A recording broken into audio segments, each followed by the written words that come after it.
Assalamualaikum warahmatullahi wabarakatuh. Salam dan bahagia bagi kita semua.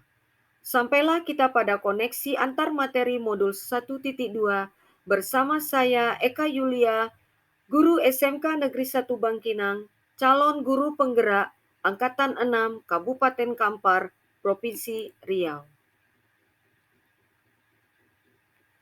Sebelumnya, saya akan memperkenalkan orang-orang yang telah membantu saya menguatkan konsep pada modul 1.2. Pertama, Bapak Muhammad Amin sebagai fasilitator dan Ibu Indah Zahara sebagai pengajar praktik Angkatan 6. Saya akan menjabarkan koneksi antar materi dengan menggunakan model refleksi 4P, peristiwa, perasaan, pembelajaran, dan penerapan.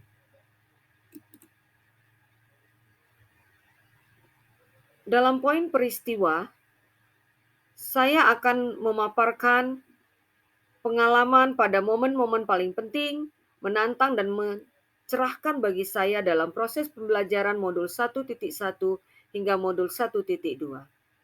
Serta kaitan antara modul 1.1 dan 1.2 yang saya pahami.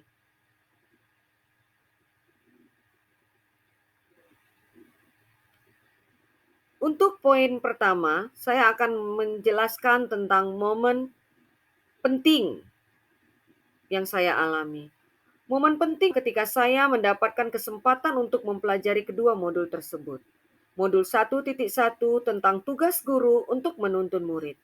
Dan modul 1.2 tentang murid sebagai sosok individu yang unik dan berbeda satu sama lain. Modul 1.2 ini merupakan pedoman yang sangat berguna sebagai seorang pendidik dalam menuntun anak-anak yang beragam. Kemudian, momen penting lainnya adalah saat saya mengimplementasikan konsep-konsep tersebut pada proses pembelajaran dan merefleksikan setiap pengalaman belajar yang saya alami. Sedangkan momen yang menantang bagi saya adalah ketika saya harus mampu membagi waktu dalam melaksanakan tanggung jawab sebagai guru dan peserta pendidikan guru penggerak yang harus mengumpulkan tugas tepat waktu. Kemampuan mengelola waktu dengan baik itu membutuhkan keyakinan dan konsistensi dalam diri untuk memprioritaskan mana tugas yang akan dikerjakan terlebih dahulu. Selanjutnya, implementasi dari ilmu yang dipelajari juga merupakan hal menantang karena kita harus membuat penerapan konsepnya tidak hanya sekedar perencanaan, serta melaksanakan aksi nyata dari setiap modul yang telah dipelajari. Saya selama ini tidak terbiasa mengabadikan momen-momen pada kegiatan PBM, jadi sering lupa mengambil foto kegiatan.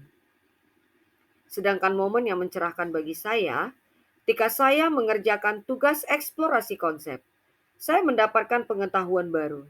Dan di ruang kolaborasi, saya berlatih kemampuan sosial emosional bersama teman-teman CGP lain, fasilitator, dan pengajar praktik.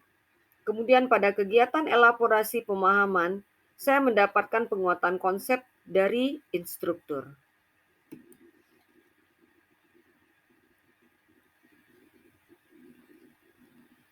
Pembahasan selanjutnya adalah kaitan antara modul 1.1 dan 1.2 dalam pembelajaran. Sesuai dengan pemikiran Ki Hajar Dewantara, bahwasanya seorang pendidik itu harus berpihak pada murid. Hal ini bermaksud bahwa saat proses pembelajaran, murid-murid itu bukanlah sebagai objek, tapi sebagai subjek, dan seorang pemimpin pembelajaran harus memahami kodrat anak dan zaman, menggali potensi yang mereka miliki, agar mereka mencapai keselamatan dan kebahagiaan setinggi-tingginya. Filosofi dari Ki Hajar Dewantara tersebut tentu juga sejalan dengan salah satu peran dari guru penggerak, yaitu menjadi pemimpin pembelajaran. Dengan mewujudkan ekosistem pendidikan yang menyenangkan dan wadah mengembangkan bakat, minat, dan potensi mereka di sekolah, maka seorang pendidik akan mampu mengantarkan anak-anaknya ke masa depan yang baik. Ki Hajar Dewantara juga mengatakan bahwa peran guru haruslah sebagai teladan atau role model bagi murid-muridnya untuk mewujudkan profil pelajar Pancasila yang ada dalam penjelasan modul 1.1. Selanjutnya, keteladanan berkaitan dengan pembentukan budi pekerti yang luhur. Tentu saja berkaitan pula dengan sistem otak manusia dengan kemampuan berpikir lainnya untuk mewujudkan budi pekerti yang baik. Keterkaitan yang lainnya adalah dengan 5 kebutuhan dasar manusia, yaitu kebutuhan genetis yang harus terpenuhi dengan baik pula, karena ini akan mempengaruhi perilaku atau budi pekerti mereka. Dalam modul 1.1, Ki Hajar Dewantara juga menjelaskan bahwa kodrat anak adalah bermain.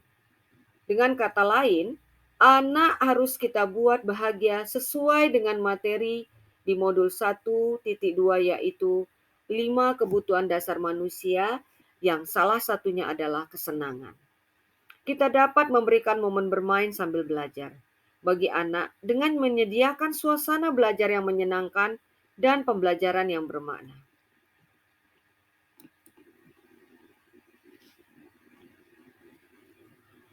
Perasaan saya saat saya berada pada momen pembelajaran itu adalah saya seperti terbangun kembali.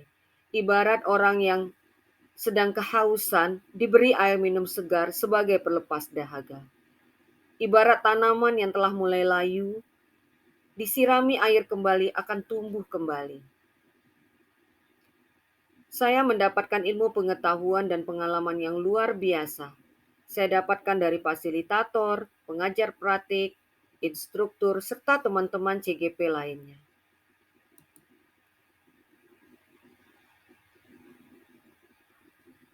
Rasa syukur yang tak putus-putusnya kepada Allah Subhanahu wa taala, senang, bangga karena telah diberikan kesempatan bertemu dan bergabung dengan orang-orang hebat, serta motivasi yang besar dari lingkungan terdekat saya, keluarga, fasilitator dan pengajar praktik membuat saya dapat meningkatkan motivasi diri bahwa saya pasti bisa menyelesaikan pendidikan ini dan melakukan praktik-praktik baik dalam ekosistem pendidikan yang ada.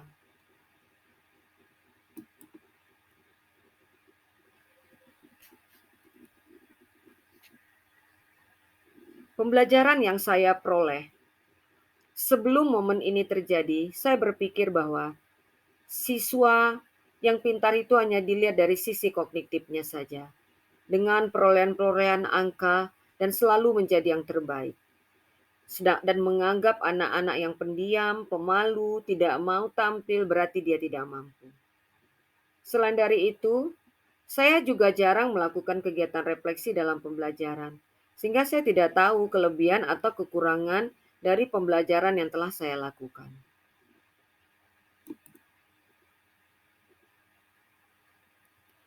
Pola pikir saya berubah setelah saya mengikuti pendidikan guru penggerak ini.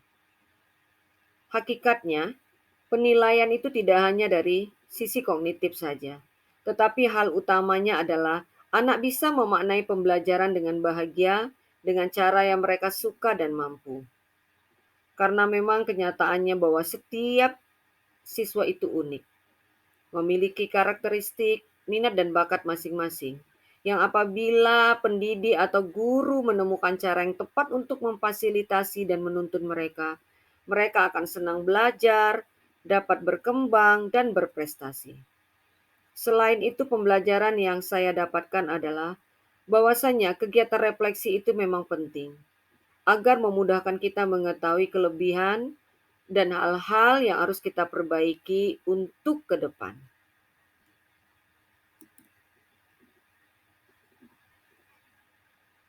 Jadi setelah proses pembelajaran yang telah saya lalui, saya ingin menerapkan ke depan.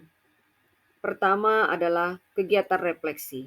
Saya akan terus melakukan refleksi pembelajaran karena kegiatan ini dapat memudahkan saya dalam melakukan perbaikan. Yang berikutnya adalah saya terus mengikuti berbagai pelatihan, workshop, dan pertemuan-pertemuan ilmiah lainnya yang dapat meningkatkan profesionalisme saya. Dan terus berinovasi dalam pembuatan media pembelajaran dan metode pembelajaran yang menyenangkan dan bermakna bagi murid-murid saya, serta ikut berpartisipasi aktif dalam komunitas praktisi seperti MGMP, IGI, PGRI, dan lain sebagainya.